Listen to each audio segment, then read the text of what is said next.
Good morning, students. I hope you all are fine at your home.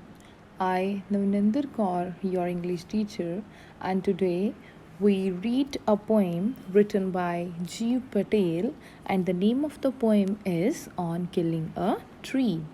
So, first of all, I would like to ask a few questions from you. Tell me, what is the importance of tree? Do you think that trees are important for us?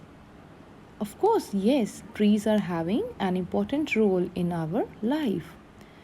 Your next question is, what is the important role of trees? Everybody knows the important and major role of trees are that they give us oxygen, and we can't even imagine to live in this world without trees, right? So now we are going to start a poem on killing a tree written by poet G. Patel. You must have observed people cutting down trees, but can they kill a tree? Is it easy to do so? Let's read the poem and find out what the poet says on killing a tree. So, students, in this poem, the poet highlights the fact that trees are living things. He equates trees with humans to convey that trees should not be cut because destroying trees is just like killing a human being. So now I am going to read the first stanza of the poem. It takes much time to kill a tree, not a simple jab of the knife will do it. It has grown slowly, consuming the earth, rising out of it, feeding upon its crust, absorbing years of sunlight, air, water, and out of its leprous hide, sprouting leaves. So, the meaning of the jab, the word here is jab. In the second line of the first stanza, the meaning of the jab is sudden rough blow. And there is another word that is leprous hide in the second last line, which means discolored bark of the tree. So, in this stanza, poet explains that a simple cut doesn't destroy a tree. A tree grows gradually. It is rooted in the soil. A plant takes nutrition from the soil to grow into a big tree. The tree is firmly bound with the soil. It takes in sunlight, water, and air to grow into a strong trunk and have a numerous leaves. Now, the second stanza is, so hack and chop, but this alone won't do it. Not so much pain will do it. The bleeding bark will heal, and from close to the ground will rise curled green twigs, miniature boughs, which, if unchecked, will expand again to former size. So, the meaning of the hack is that is cut roughly by striking a heavy blows to the tree. In this stanza, the poet explains that humans cut and chop the bark of trees into many pieces, but that is not sufficient to destroy the tree. The point of the tree which gets cut gives out sap just like a human being bleeds. Gradually, this wood heals, and from there, new branches start growing again. Another stanza is, no, the root is to be pulled out of the anchoring earth.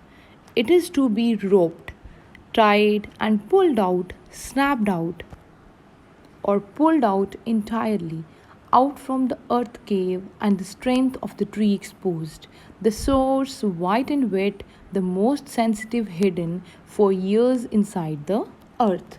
So, the meaning of anchoring earth is trees are held securely with the help of the roots of the earth, which is given here, the anchoring earth. And another word that is snapped out, which means chopped out. So, in these lines, the poet explains that in order to kill the tree, it has to be uprooted. One has to separate the tree from the earth which supports it. The root of the tree bind the tree with the soil in the pit of the earth, you can say. From there, the most sensitive and the hidden part of the tree, that is the roots, which have to be detached. The roots are white in color and are damp. So the last stanza is, then the matter of scorching and choking in sun and air, browning, hardening, twisting, withering, and then it is done. So, scorching and choking, which means that the drying up of the tree after being uprooted. So, in the last stanza, the poet explains that once the tree has been uprooted, then gradually it withers and dries up with the action of heat and wind. The trunk of the tree will become brown, it is obvious, twist and will harden. So, finally, the tree will die in this way. I hope, students, it is clear to you all now about the poem on killing a tree. So now I would like to discuss the literary devices which is used in this poem.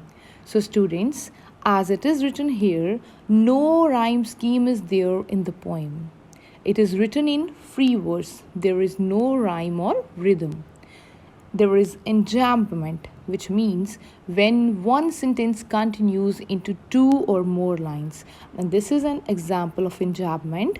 That is, not a simple jab of the knife will do it. It has grown, slowly consuming the earth, rising out of it, feeding upon its crust, absorbing years of sunlight, air, water, and out of its leprous hide, sprouting leaves, the most sensitive, hidden for years inside the earth.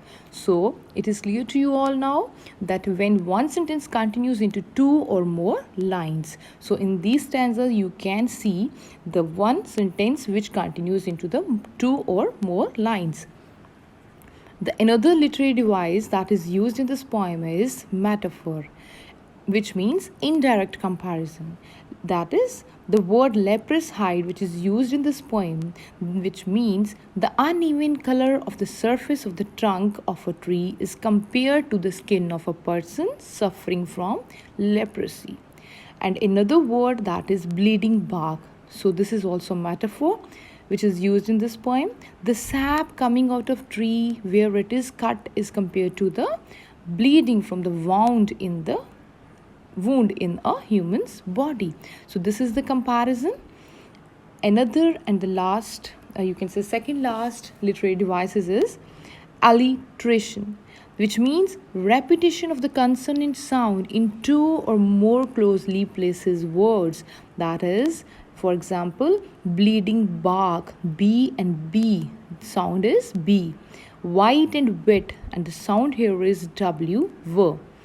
In the last literary device is repetition. So, as you all know, what is the meaning of repetition? When the sentence or a word is repeated. So here it is also the same, a word or sentence which is repeated to lay emphasis on it. That is, here in this poem, pulled out is repeated again and again in this poem. So these all are the literary devices. I hope everything is clear to you all now. Thank you. Have a nice day.